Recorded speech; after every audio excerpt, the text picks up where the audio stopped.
Iyi aya yo muri suratul Baqara ya 26 aho Allah agira ati inna Allah la yastahi an yadriba mathalan ma ba'udatan fama fawqaha yaba igusigira iki. Abahanga muri siyansi bakoze ubushakashatsi kuri iyi aya ya Quran bagaragaza ibitangaza byayo. Ese ni ibihe baje kugaragaza?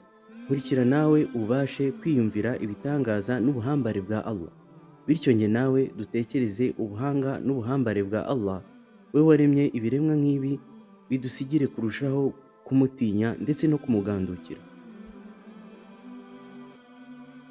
Bizwi ko umubu uri mu muryango w'udusimba duto tutagira urutirigongo bigoye kubonesha amaso, ukaba mu muryango w'amasazi. Iyi mibu igakunda kuba mu bigunda hegereye abantu ndetse ikororoka ku bwinshi mu mazi y'ibidendezi. Umubu ukaba utunzwe n'amaraso y'abantu, igihe cyo kubaho cyawo ntabwo urenza icyumweru gusa. Uyu mubu ukaba ufite amababa abiri ukoresha mu kuguruka, ukaba ufite amoko agera mu bihumbi bitatu. Uyu mubu ukaba impamvu ko wanduza abantu indwara zikomeye. Ubuhe buhambare dukura muri iyi aya aho Allah agira ati, Allah aratubwira muri suratul Baqara aya ya 26 agira ati, mu by'ukuri Allah ntaterwa isoni no gutanga urugero urwo ari rwo rwose, niyo rwaba urw'umubu cyangwa ikiwuruta.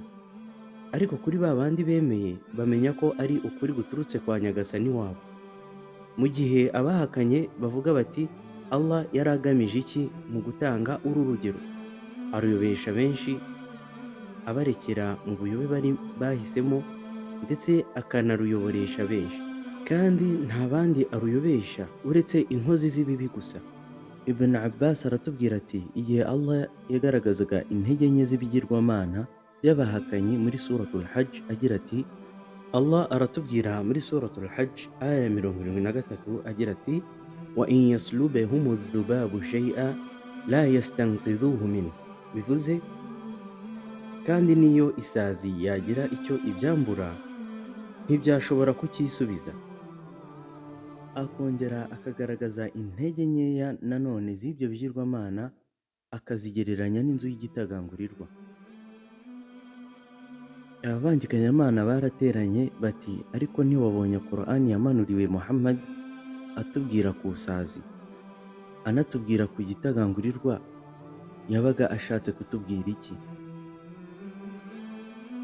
Nanone Hassan na Qatada Allah abishimire baratubwira bati, igihe Allah yahaga urugero rw'isazi n'igitagangurirwa, Abayahudi barasetse cyane baravuga bati, ese aya magambo y'Uwiteka utuntu duto aba ashatse kutubwira iki? Tugarutse ku byo abashakashatsi bavumbuye, baratubwira bati, mu kuri umubu ugira imitima itatu ikora mu buryo budasanzwe. Ibiri ifasha igice cy'amababa kuguruka, undi ugafasha amaraso gutembera mu bice by'umubiri, bityo bikawufasha kugenga amerekezo y'aho ujya. Ufite amaso 100 kuri buri ruhande rw'umutwe, ubwo yose hamwe akaba 200. Awufasha kureba aho ugiye kurya cyangwa se kunywa amaraso aho aherereye, kabone niyo haba ari mu mwijima umuntu yifubitse. Abapagani bo mu gihe cy'intumwa barakerenshije baravuga bati, mu kuri Muhammad aduha ingero ku tuntu duto cyane, isazi, inzuki n'ibitagangurirwa mu gitabo cye. Mwitegereze neza umuco mwiza ugaragara muri Quran, bavandimwe banyacyubahiro. Ntabwo Allah yabasubije nabi, ntiyabakerensheje nawe, ahubwo yabahaye urundi rugero rwuje ubwiza n'ubwenge buhanitse. Abaha urugero rw'umubu uri munsi y'isazi, noneho anabaha urugero rw'agasimba gato ku mubu gatuye hejuru y'umubu. Muri icyo gihe hakaba nta n'umwe wari uzi hejuru y'umubu ko hatuye n'akandi gasimba gato kurusha umubu, gatunzwe n'ibyo umubu urya, katagaragarira amaso ya muntu, ahubwo kaboneka mu byuma nka microscope. Ariko Quran ikaba yarakatubwiye, ikatubwira ibyako gasimba na mbere y'imyaka 1200 hataraza iterambere ry'izo mashini. umwe mu bahanga bo muri Canada wavumbuye aka gasimba kitwa Mite. Ibi bigashimangira iyi aya aho Allah agira ati fama fawqa, cyangwa se n'ibiri hejuru y'umubu.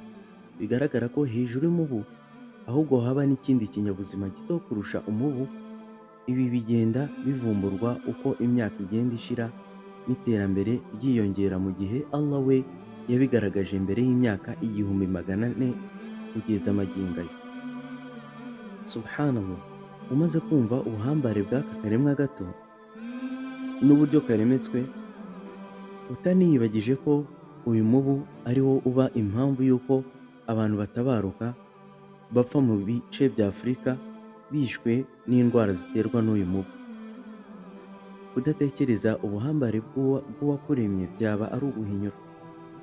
Allah waremye agatunganya, akagenga, akanayobora, ubutagatifu n'ubwe we w'umuhanga mu kurema. Turasaba Allah ko yatuyobora akatugira n'impamvu y'uko abantu bayoboka. Ntiwibagirwe gukanda akazogera kugira izindi nkuru zihambaye nk'izi ntizizagucika. Ugire umunsi mwiza.